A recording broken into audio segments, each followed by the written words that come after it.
ஒரு வெற்றி பெற்று விட்டதால் அடுத்த நாடாளுமன்ற தேர்தலில், அந்த சட்டமன்ற தேர்தலில் கூட சொந்த ஊரில் விலை போகாத ஒரு ஆடு வெளியூர் சந்தைக்கு சென்று, நம்ம ஊர்ல விலை போகல, வெளியூர் சந்தைக்காவது நாடாளுமன்ற தேர்தலில் போய் விலை போகுமான்னு வந்தாங்க. தம்பி, இது உங்க ஊர் மட்டும் இல்லை, எங்க ஊரும் பெரியார் மண் தான். உனக்கு அங்கேயும் வேலை இல்லை, இங்கேயும் வேலை இல்லை, தமிழ்நாட்டில் இனி எங்கேயும் வேலை இல்லை. ரொம்ப மெத்த படிச்ச, உலகத்திலேயே நான் தான் அறிவாளி அப்படின்னு தனக்குள்ள தானே நினச்சிக்கிட்டு, தன்னைத்தானே சாட்டையால் அடிச்சுக்கிட்டு, ஊர் மக்கள் நாட்டு மக்கள் என்னை அடிக்கிறதுக்கு முன்னாடி நானே என்னை அடிச்சுக்கிறேன்னு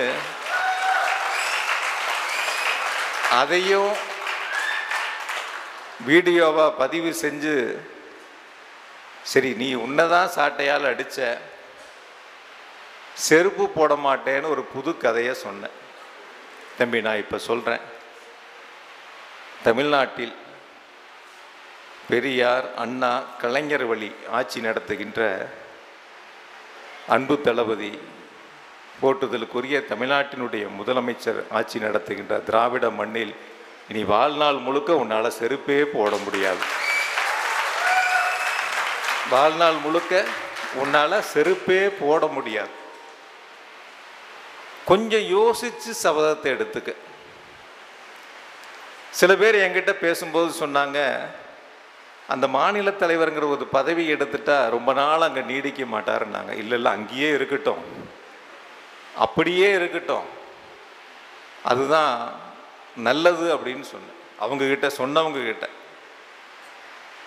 ஏன்னா சில பேர்த்துக்கு சில நேரங்கள் சிந்தனை.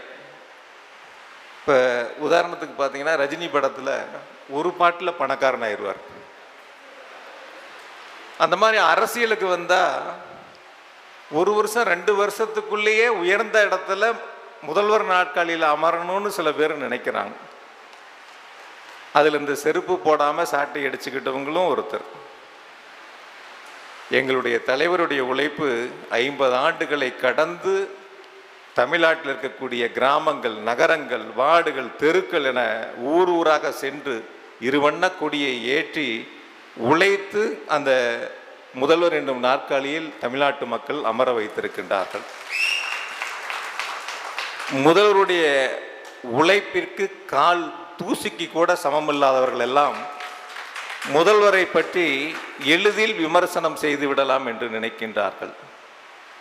அவருடைய விமர்சனங்களை எல்லாம் புறந்தள்ளிவிட்டு உழைப்பு என்பதை நாட்டு மக்களுக்கு கொடுத்து, நான் தருகின்ற திட்டங்கள் அடித்தட்டு மக்களை